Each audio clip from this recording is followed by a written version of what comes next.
এই মুহূর্তে সরাসরি দেখতে পাচ্ছেন আদালত চত্বরের ছবি। নির্মল ঘোষ তাকে আনা হয়েছে,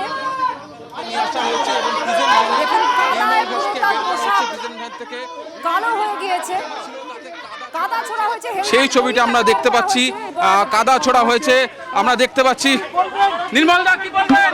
আস্তে আস্তে আস্তে আস্তে রুল অফ দি কান্ট্রি।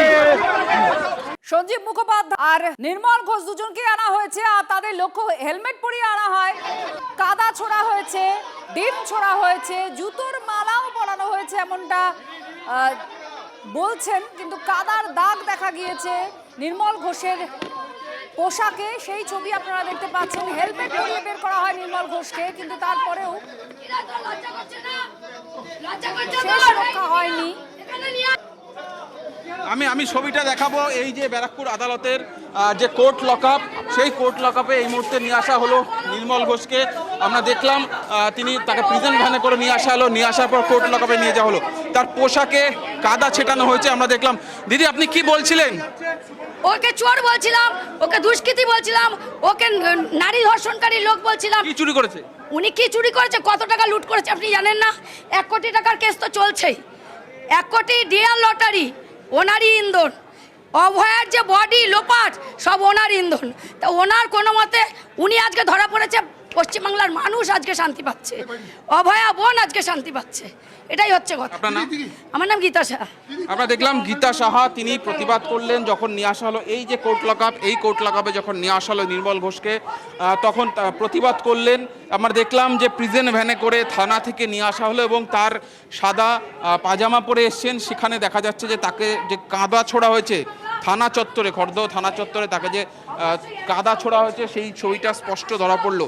একদিকে আমরা দেখলাম নির্মল ঘোষ, তার পাশাপাশি সঞ্জীব মুখার্জি, দুজনকেই নিয়ে আসা হলো ব্যারাকপুর আদালত চত্বরে এবং আর কিছু সময় পরেই তার এই মামলা শুনানি শুরু হবে ব্যারাকপুর আদালতে। তার কারণ তার বিরুদ্ধে তিলোত্তমার বাবা যে অভিযোগ করেছেন প্রমাণ লোপাটের, অর্থাৎ তিলোত্তমার দেহ তড়িঘড়ি দাহ করে দেওয়া, যাতে দ্বিতীয়বার ময়নাতদন্ত না হয়, যাতে পরিবারের তরফে যে দাবি করা হয়েছিল দ্বিতীয়বার ময়নাতদন্ত করা। দেখতে পাবে যে যেহেতু কোর্টের লকআপে নিয়ে আসা হয়েছে, কোর্ট লকআপে আজকের দিনের নিরাপত্তা পুলিশ কর্মীর সংখ্যা অন্য দিনের তুলনায় যথেষ্ট বেশি।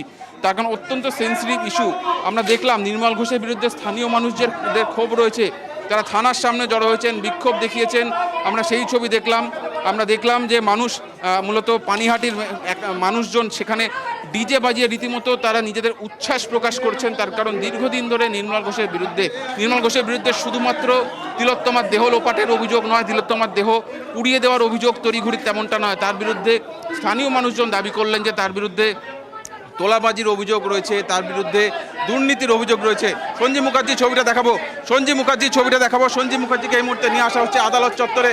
সঞ্জীব মুখার্জিকে নিয়ে আসা কোর্ট চত্বরে নিয়ে আসা হলো। দেখতে যে ব্যারাকপুর যে কোর্ট লকআপ সেখানে হয়েছে, পরপর নিয়ে আসা হলো। আমরা কিছু সময় আগে সঞ্জীব মুখার্জিকে নিয়ে আসার, নির্মল ঘোষকে নিয়ে আসার ছবিটা দেখিয়েছি। এবার সঞ্জীব ঘোষকে নিয়ে আসার ছবিটা আমরা দেখালাম, যে সরাসরি কোর্ট লকআপের মধ্যে নিয়ে আসা হলো সঞ্জীব মুখার্জিকে। পুলিশি প্রহরায়, র্যাফের প্রহরায় নিয়ে আসা হলো, যাতে এখানে বেশ কিছু মানুষ জড়ো হয়েছিলেন নিজেদের বিক্ষোভ দেখাতে, নিজেদের ক্ষোভ দেখাতে। সেই কারণে অতিরিক্ত পুলিশি বন্দোবস্ত আজকে আমরা দেখলাম গোটা, একদিকে যেমন থানা চত্বরে, তার পাশাপাশি যে কোর্ট লকআপ, সেই কোর্ট লকআপ চত্বরে আমরা দেখলাম ব্যারাকপুর আদালতে নিয়ে আসা হলো। আর কিছু সময়ের মধ্যেই এজলাসে নিয়ে যাওয়া হবে নির্মল ঘোষকে, সঞ্জীব মুখার্জিকে। এই দুজনকেই আজকে পুলিশের তরফ থেকে 14 দিনের জন্য নিজেদের হেফাজতে চাওয়া হবে, তেমনটাই সূত্র মারফত খবর। আমি আমার সহকর্মী দীপঙ্কর জানাকে বলবো এদিকে এগিয়ে আসার জন্য। পুলিশি প্রস্তুতিটা আমি দেখাবো, যে এখানে দেখো আজকে অন্য দিনের তুলনায় পুলিশি বন্দোবস্ত কিন্তু যথেষ্ট বেশি রয়েছে, যেহেতু সেন্সিটিভ ইস্যু সেই কারণে র্যাফ মোতায়েন করা হয়েছে। দীপঙ্কর জানাকে বলবো ছবিটা দেখাতে। র্যাফ আজকে মোতায়েন করা হয়েছে, মহিলা র্যাফ মোতায়েন করা হয়েছে। তার পাশাপাশি ব্যারাকপুর কমিশনারের তরফ থেকে অতিরিক্ত পুলিশ অ্যারেঞ্জমেন্ট করা হয়েছে।